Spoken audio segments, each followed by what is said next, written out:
Bismillahirrahmanirrahim. Assalamualaikum warahmatullahi wabarakatuh. Bismillah, alhamdulillah, wassalatu wassalamu ala habibillah Sayyidina Muhammad ibn Abdullah wa ala alihi wa sahbihi wa mawala.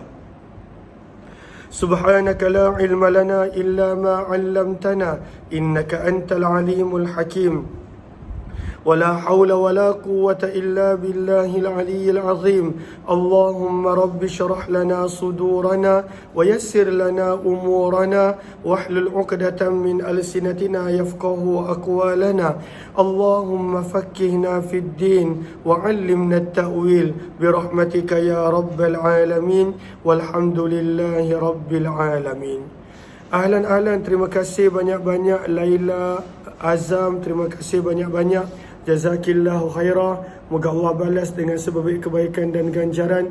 Ahlan, Alhamdulillah Hussein Adil Maira yang berada di Facebook, juga sahabat-sahabat lain yang berada di ruangan TikTok. Kita sambung kembali pembacaan kitab hadis Sahih Imam Muslim bersama dengan para pelajar Madrasah Hidayatul Muttaqin.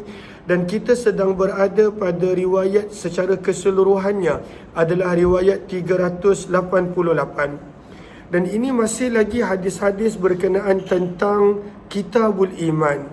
Namun daripada sudut subtopik dia, pecahan dia adalah berkenaan tentang kewajipan beriman dengan kerasulan Nabi sallallahu alaihi wasallam, dan risalah Nabi diutuskan untuk semua manusia. Dan agama ini tidak termasuk, tidak terbatal wanaskil milal, dan terbatal dan termasuknya agama-agama yang lain dengan kedatangan Islam. Riwayat 388 pada hadis ini nak menerangkan berkenaan tentang kelebihan orang-orang Yahudi Nasrani yang beriman kepada Nabi sallallahu alaihi wasallam, maka untuk mereka adalah gandaan pahala. Sebab itu lihat kepada baris yang ke-247 daripada bawah. Wa ammal hadithus thalith fa fihi fadilatu man amana min ahlil kitabi binabiyina. Hadis ini nak menerangkan apakah kelebihan ahli kitab Yahudi Nasrani yang beriman kepada Nabi. Maka kelebihan dia adalah wa annalahu ajrain, bagi mereka adalah 2 pahala kerana pernah beriman kepada agama Yahudi ataupun Nasrani, dan kemudian mereka beriman kepada Nabi sallallahu alaihi wasallam. Riwayat yang ke-388, baca sanadnya dulu.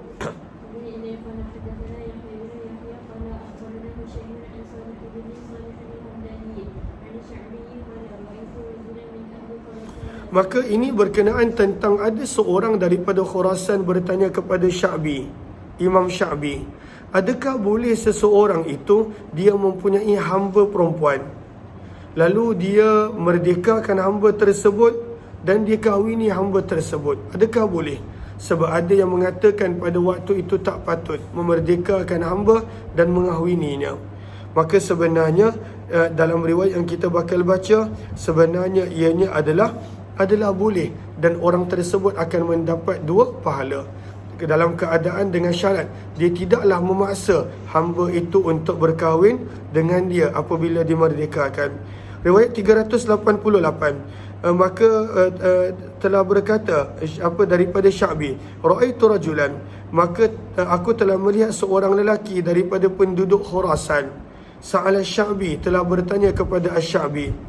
Faqal, maka dia berkata, ya Aba Ammar, wahai Abu Ammar, innaman qibalana, sesungguhnya orang-orang daripada pihak kami, daripada Khurasan, min ahli Khurasan, yaqulun, mereka berkata berkenaan tentang seorang lelaki, idza a'taqa amatah, apabila dia telah memerdekakan hamba perempuannya, thumma tazawwajaha, kemudian dia mengahwini hamba perempuan yang dia telah merdekakan tadi, fahuwa, maka perumpamaan perbuatan itu adalah karakib, seperti seseorang yang menunggang unta. Maksudnya perbuatan yang tak baik, perbuatan yang pada waktu itu tak sepatutnya. Kenapa merdeka dan kemudian mengahwini pada waktu itu hamba perempuan yang dia telah merdekakan? Maka kata Sya'bi salah, itu tak tepat. Maka kata Sya'bi, haddatsani Abu Burdah ibnu Abi Musa an abihi, daripada Abu Musa al-Asy'ari radhiyallahu anhu, sesungguhnya Nabi SAW bersabda, salasatun, ada 3 orang, 3 golongan, yu'tauna ajrahum, mereka akan diberikan pahala marratain, 2 kali ganda. Yang pertama, rajulun min ahlil kitab, seorang daripada kalangan ahli kitab, iaitu Yahudi dan Nasrani, amana bi nabiyyih, mereka ini beriman kepada nabi mereka, wa adrakan nabi, dan mereka hidup sampailah kerasulan Nabi sallallahu alaihi wasallam, fa amana bihi, lalu mereka pun beriman kepada nabi, wattaba'ahu, mengikuti ajaran nabi, wasaddaqahu, dan membenarkan Nabi sallallahu alaihi wasallam. Maka dia beriman kepada agamanya, dan pada waktu itu bila Nabi datang beriman kepada Islam, maka pada waktu itu inilah orang-orang yang akan diberikan 2 pahala, gandaan pahala. Yang kedua, sabda Nabi, wa 'abdun mamlukun, ada seorang hamba, adda haqqallah, yang telah menunaikan hak Allah yang wajib ke atasnya, wa haqqa sayyidih, dan dia menunaikan tanggungjawab kepada tuannya, falahu ajran, maka untuknya adalah 2 pahala juga. Wa rajulun, dan yang ketiga adalah seorang lelaki, kanat lahu amah, yang mempunyai seorang hamba perempuan, faghadhaha, maka dia telah memberi makanan, fa ahsana ghidhaaha, dan pada waktu itu berlaku baik kepada hamba perempuan ini, summa addabaha, kemudian mendidiknya, fa ahsana adabaha, dan mendidiknya dengan baik, summa a'taqaha, kemudian memerdekakannya, wa tazawwajaha, lalu mengahwininya, falahu ajran, maka orang ini pun akan mendapat 2 pahala. Berkata Asy-Sya'bi kepada lelaki daripada Khurasan ini, khudh hadzal hadis, ambillah kamu akan hadis ini, bi ghairi syai'in, tanpa perlu untuk melunaskan apa-apa. Faqad kana ar-rajul, maka adalah sesungguhnya sebelum daripada ini ada orang yang sanggup bermusafir fima duna hadza, untuk hadis yang ataupun ilmu kurang daripada ini, ke Madinah. Maksudnya jauh pergi ke Madinah untuk belajar hadis Nabi sallallahu alaihi wasallam. Riwayat 389, terus baca sampai habis.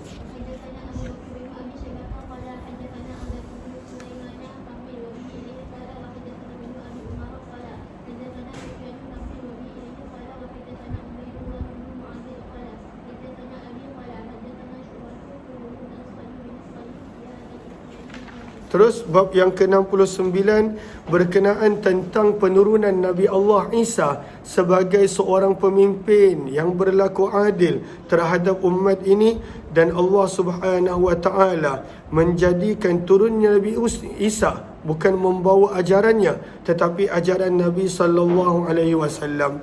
Bab yang ke-69, bab nuzul Isa, turunnya Nabi Isa anak lelaki Maryam alaihi wassalatu wassalam, hakiman, sebagai seorang pemimpin.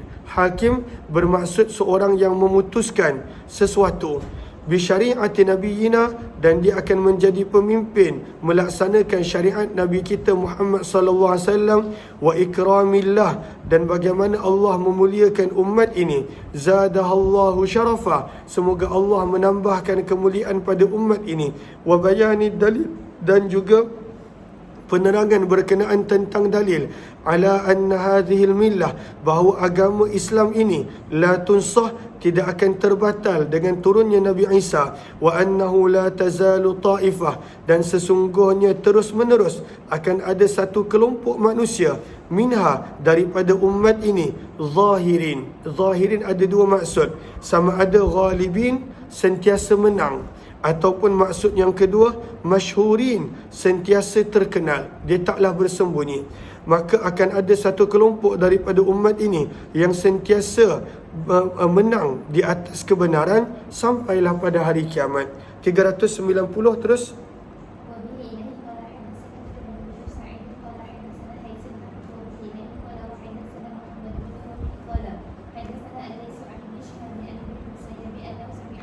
Maka Abu Hurairah radhiyallahu anhu berkata, Nabi sallallahu alaihi wasallam bersabda, wallazi nafsi biyadihi, demi zat yang memegang nyawaku di dalam genggamannya, la yushikanna amat hampir yanzila akan turun fikum kepada kamu Ibnu Maryam, iaitu Nabi Isa bin Maryam. Tapi bukan sebagai seorang Nabi, sebaliknya hakama, sebagai seorang pemimpin yang menjadi pemutus. Muqsitah, pemutus maksudnya pemutus di antara perselisihan manusia. Muqsitah, yang berlaku adil. Fayaksirus salib, maka Nabi Isa akan mematahkan salib-salib. Wa yaqtulul khinzir, dan akan membunuh khinzir. Wa yada'ul jizyah, dan akan menghapuskan jizyah. Maksud daripada menghapuskan jizyah, lihat kepada baris yang kedua, 4, 6, 8. Maksud daripada menghapuskan jizyah adalah fassawabu fi ma'naha annahu la yaqbaluha, bahawa jizyah tidak lagi diterima. Apakah maksud jizyah? Kalaulah seseorang itu tidak mahu masuk Islam, maka dia hanya perlu membayar jizyah. Tetapi ketika mana turunnya Nabi Isa, tidak ada pilihan seperti itu. Semua orang perlu untuk masuk Islam. Kalaulah tidak, maka pada waktu itu natijahnya adalah tidak baik. Maka pada waktu itu wala yuqbalu minal kuffar illa al-Islam. Ketika mana turunnya Nabi Isa, yang hanya diterima adalah pada waktu itu untuk seseorang itu masuk Islam. Wa yufidul mal, dan akan melimpah ruah harta, hatta la yaqbalahu ahad, sehingga tak ada seseorang pun yang pada waktu itu ingin mengambil harta. Terlalu banyak harta ketika mana zaman Nabi Allah Isa, setelah berakhirnya musibah Dajjal, Ya'juj Ma'juj dan sebagainya. 391 terus baca sampai habis.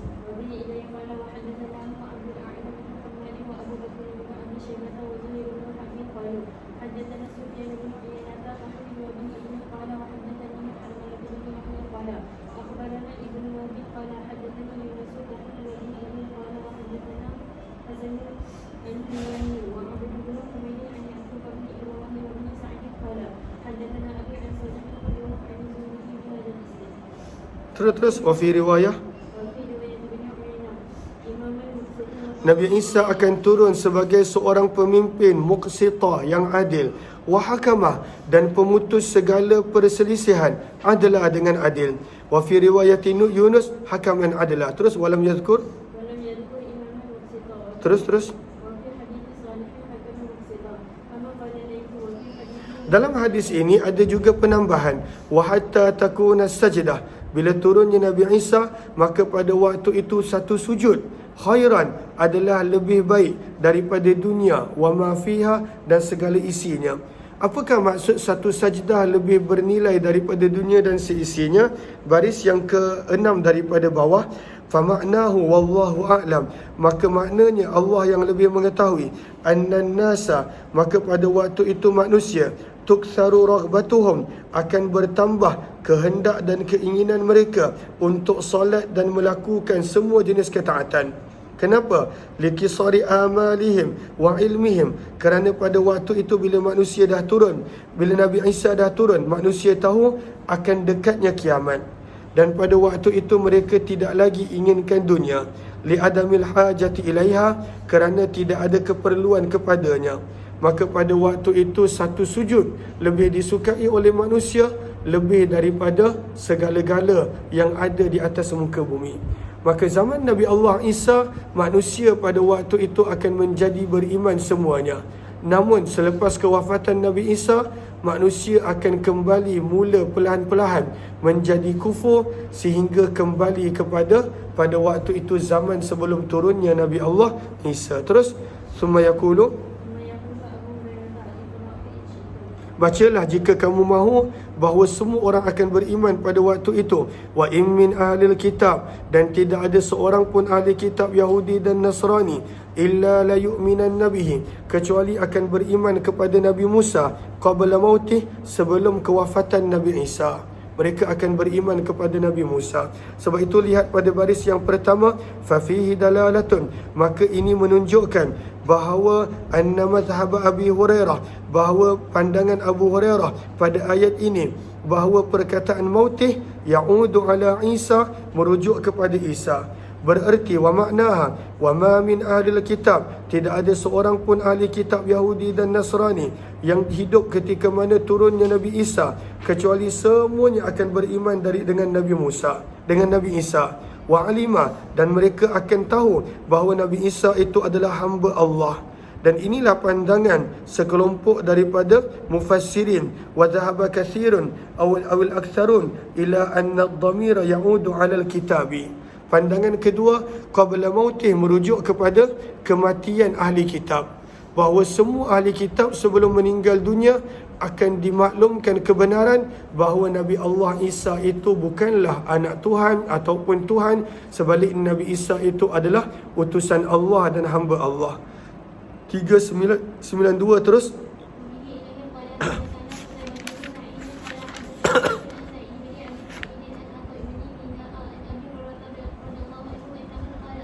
Abu Hurairah radhiyallahu anhu meriwayatkan bahawa sesungguhnya baginda Nabi sallallahu alaihi wasallam bersabda, wallahi demi Allah, la yanzilanna, pasti dan pasti akan turun, Ibnu Maryam, Nabi Isa bin Maryam, hakama, sebagai seorang pemutus perselisihan, iaitu pemimpin, adila, yang adil. Maka apakah yang Nabi Isa akan buat? Fala yaksiranna salib, akan mematahkan salib-salib. Wala yaqtulanna al-khinzir, akan membunuh khinzir. Wala yada'na al-jizyah, dan akan pada waktu itu menghapuskan jizyah. Wala tutrakanna al-qilas, dan pada waktu itu akan meninggalkan rumah-rumah ibadah yang dihuni oleh orang-orang Yahudi dan Nasrani. Fala yus'a 'alaiha, maka tidak akan ada yang pada waktu itu memelihara dan menjaganya. Wala tadhhabanna, okey,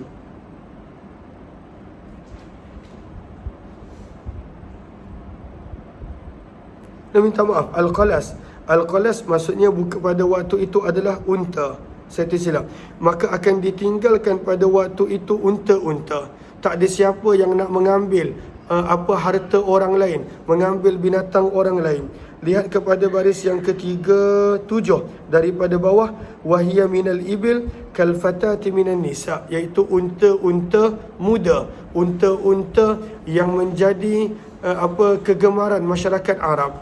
Maksudnya harta-harta yang bernilai. Maka harta-harta yang bernilai pada zaman Nabi Isa, pada waktu itu dibiarkan begitu saja. Tak ada siapa nak curi, tak ada siapa nak rompak, tak ada siapa nak ambil. Fala yus'a, maka tidak ada yang mengejarnya, tidak ada yang mengambilnya. Kerana manusia pada waktu itu, ketika mana Nabi Isa hidup, akan fokus kepada ibadah.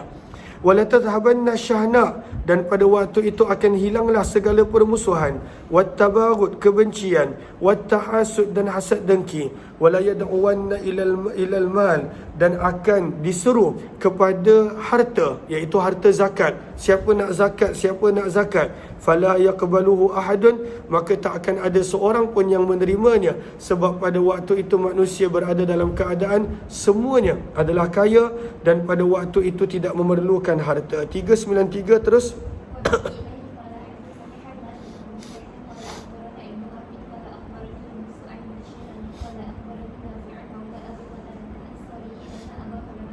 Abu Hurairah radhiyallahu anhu berkata, Nabi sallallahu alaihi wasallam bersabda, kaifa antum, bagaimanakah keadaan kamu? Sabda Nabi sallallahu alaihi wasallam, idza nazala ibnu Maryam, apabila turunnya Nabi Isa bin Maryam kepada kamu, wa imamukum minkum, dalam keadaan pada waktu itu imam kamu daripada kalangan kamu. Ada dua maksud. Ketika mana Nabi Isa turun, maka pada waktu itu pemimpin yang memimpin umat Islam pada waktu itu sedang memimpin waktu solat. Kita akan baca 396. Makna yang kedua, wa imamukum minkum, bahawa Nabi Isa akan menjadi sebahagian daripada kamu, bukanlah membawa ajaran baginda yang tersendiri. Dan ada beberapa makna yang lain. 394 terus. Baca sampai habis.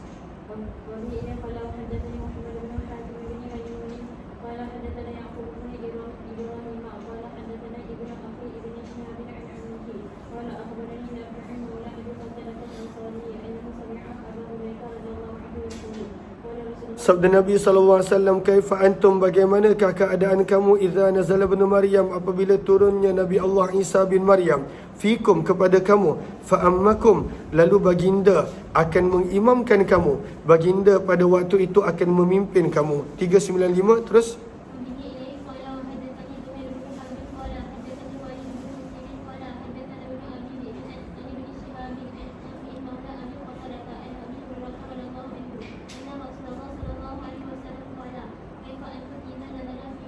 Maka riwayatnya lebih kurang sama. Bagaimanakah keadaan kamu, idza nazala fikum, apabila Nabi Isa bin Maryam telah turun kepada kamu, fa'ammakum, lalu memimpin kamu, minkum, daripada kalangan kamu.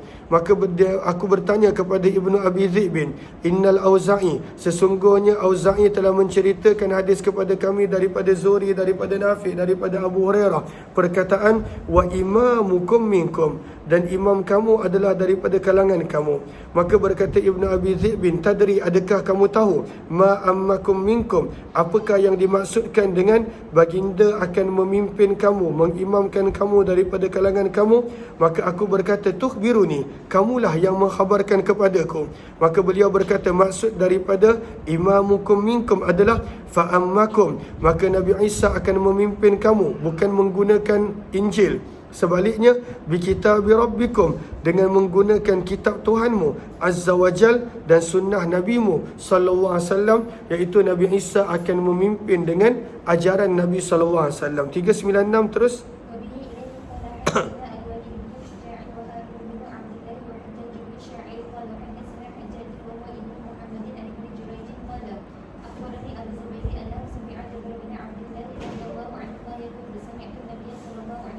Maka daripada sahabat Nabi Jabir bin Abdullah radhiyallahu anhu, beliau berkata, sami'tun Nabi, aku telah mendengar Nabi sallallahu alaihi wasallam bersabda, la tazalu ta'ifatun, berterusan akan ada sekelompok daripada kalangan umatku, yuqatilun, mereka terus menerus berjuang, alal haq, di atas kebenaran, zahirin, dalam keadaan mereka menang ataupun menguasai, ataupun zahirin maksud yang kedua, dalam keadaan mereka dikenali, memperjuangkan kebenaran, ila yaumil qiyamah, sehingga hari kiamat. Maka Nabi bersabda lagi, fayanzilu Isa, apabila tiba waktunya, maka Nabi Isa bin Maryam akan turun, fayaqulu amiruhum, maka berkatalah pemimpin kepada umat Islam, ta'al, wahai Isa, kemarilah, salli lana, imamkan solat untuk kami. Maka Nabi Isa menjawab, la, tidak, inna ba'dakum ala ba'din umara, sesungguhnya sebahagian kamu adalah pemimpin kepada sebahagian yang lain. Takrimatullah, sebagai satu bentuk kemuliaan yang Allah berikan kepada umat ini. Riwayat yang ke-397 adalah hadis-hadis berkenaan tentang sabdaan Nabi, babu bayani zaman, penerangan tentang bilakah waktu, allazi la yuqbalu fihi al-iman, yang mana pada waktu itu beriman tidak lagi diterima. Kalaulah datang je waktu itu, maka kalaulah ada orang nak beriman, maka imannya tidak lagi diterima. Itulah waktu ketika mana terbitnya matahari daripada arah bertentangan, daripada arah barat, ataupun ketika mana keluarnya dabbatul ard, seperti yang kita baca. 397 terus.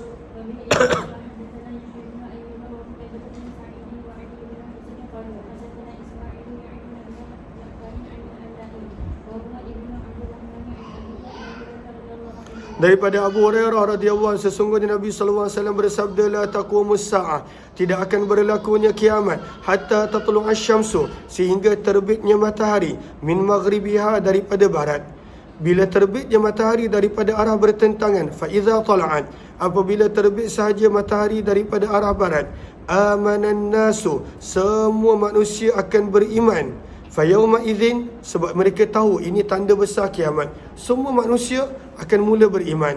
Malangnya pada waktu itu sabda Nabi, fayauma idzin, maka berimannya manusia pada hari itu, ketika mana matahari telah terbit daripada barat, la yanfa'u nafsan, tidak lagi memberi faedah kepada sesiapa pun, imanuha, berimannya dia, lam takun amanat, sekiranya dia tidak beriman sebelum daripada itu, min qablu, sebelum daripada itu.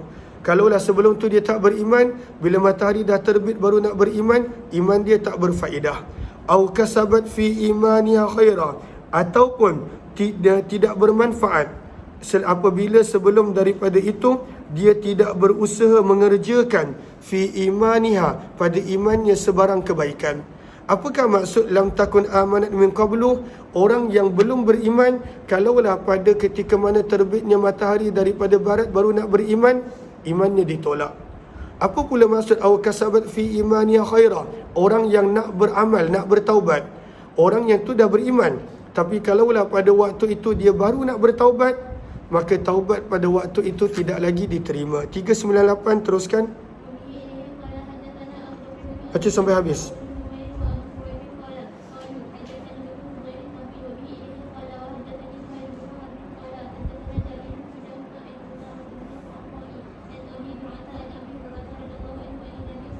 Sallallahu alaihi wasallam.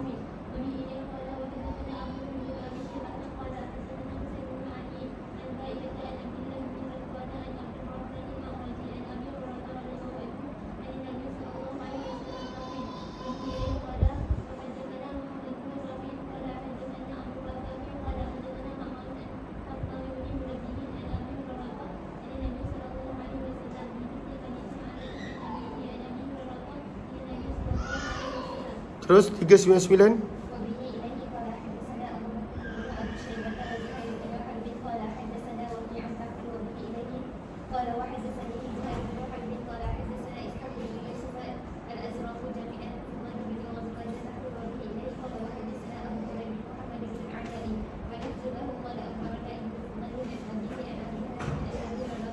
Daripada Abu Hurairah radhiyallahu anhu, beliau berkata, Nabi sallallahu alaihi wasallam bersabda, salasun, ada 3 benda, idza kharajna, apabila berlaku, la yanfa'u nafsan, tidak lagi memberi faedah kepada seseorang itu, imanuha, jika dia mahu beriman.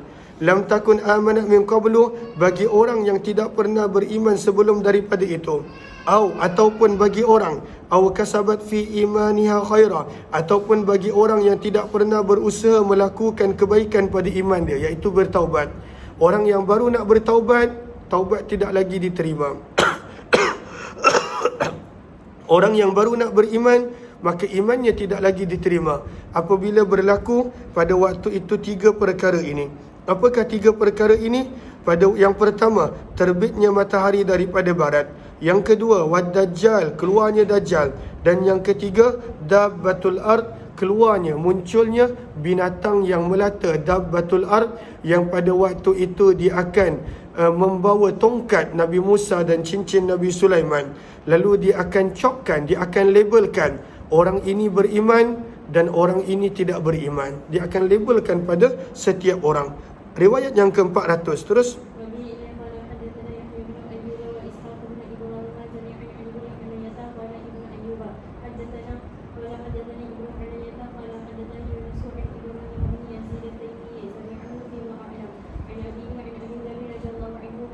Maka hadis ni kita dah baca dalam Sunan Tirmizi. Maka daripada Abu Dzar radhiyallahu anhu, sesungguhnya Nabi sallallahu alaihi wasallam bersabda pada satu hari kepada Abu Dzar, "Atadruna aina tadhhabu hadhihi syams?" Wahai Abu Dzar, adakah kamu tahu ke mana perginya matahari ini? Maka para sahabat pada waktu itu menjawab, Nabi bertanya kepada para sahabat, adakah kamu tahu ke mana perginya matahari ini? Para sahabat menjawab, Allah dan Rasulnya lebih mengetahui. Nabi bersabda, inna hadhi, sesungguhnya matahari ini, tajri, beredar pada orbit dia, pada tempat yang telah ditentukan, hatta tantahi, sehingga tibalah ila mustaqarriha, ke tempat yang telah ditetapkan untuknya oleh Allah. Tahtal arash, di bawah arash Allah. Fatakhiru sajidah, maka matahari ini akan sujud kepada Allah dengan cara sujudnya yang Allah telah tetapkan.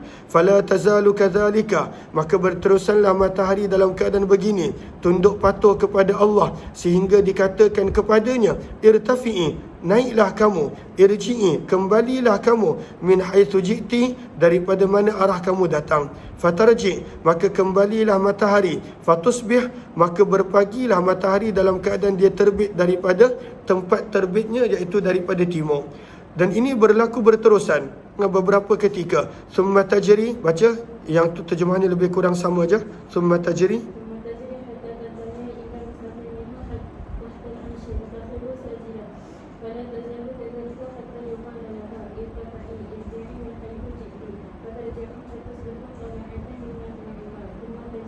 Thumma tajri. Sabda Nabi SAW, bila tiba masanya, kemudian matahari ini akan beredar. La yastankirun nasu minha syai'a. Dalam keadaan manusia tidak sedar sebarang perubahan pada matahari tersebut. Hatta tantahi. Maka matahari akan tiba pada tempat yang Allah telah tetapkan untuknya. Zalika tahtal arash. Iaitu di bawah arash Allah. Fayuqalu laha. Maka Allah akan berfirman kepada matahari, irtafi'i, bangun dan terbitlah kamu. Asbihi, jadilah kamu tali'atan, terbit, min maghribiki, daripada arah barat. Fatusbihu, maka berpagilah, tali'atan, dalam keadaan matahari telah terbit daripada arah barat. Dalam keadaan manusia tak sedar apa-apa perubahan, tiba-tiba keesokan hari matahari terbit daripada arah barat. Bila manusia nampak je matahari terbit daripada arah barat, maka manusia semuanya akan beriman. Tetapi kembali kepada ayat yang ada dalam surah Al-An'am tadi, Allah tidak menerima sebarang iman dan tidak pula sebarang taubat ketika mana matahari telah terbit daripada barat. Maka Nabi SAW bersabda, atadruna mata dzakum, adakah kamu tahu apakah bilakah waktu tersebut? Maka sabda Nabi, dzaka, itu adalah waktu ketika mana la yanfa'u nafsan, tidak lagi boleh memberi manfaat, faedah, imanuha, berimannya seseorang, lam takun amanat min qablu, jika dia tidak beriman sebelum daripada itu, aw kasabat, dan tidak memberi faedah dan bermanfaat kepada orang yang tidak berusaha melakukan kebaikan dan pada waktu iman dia. Maksudnya dia tidak bertaubat, dia tidak melakukan sebarang amalan. Kalaulah pada waktu tu baru nak bertaubat, Allah tak terima. Baru nak melakukan amalan baik, Allah dah tak terima. Riwayat 401, terus baca sampai habis.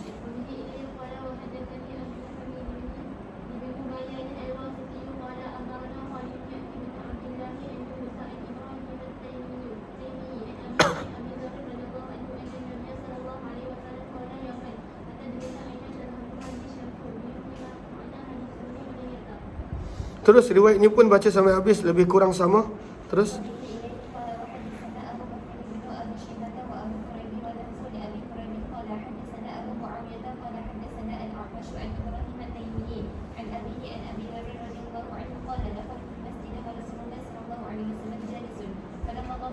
maka dalam riwayat ini Abu Dzar menceritakan Nabi bersabda berkenaan tentang matahari sewaktu matahari sedang terbenam. Maka para sahabat nampak matahari terbenam, maka Nabi SAW pun bersabda hadis yang lebih kurang sama seperti riwayat sebelum ini. Terus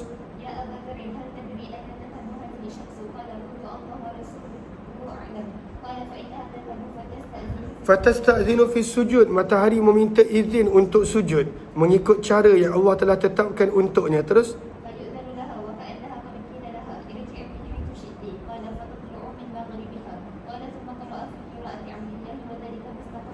Terus 403.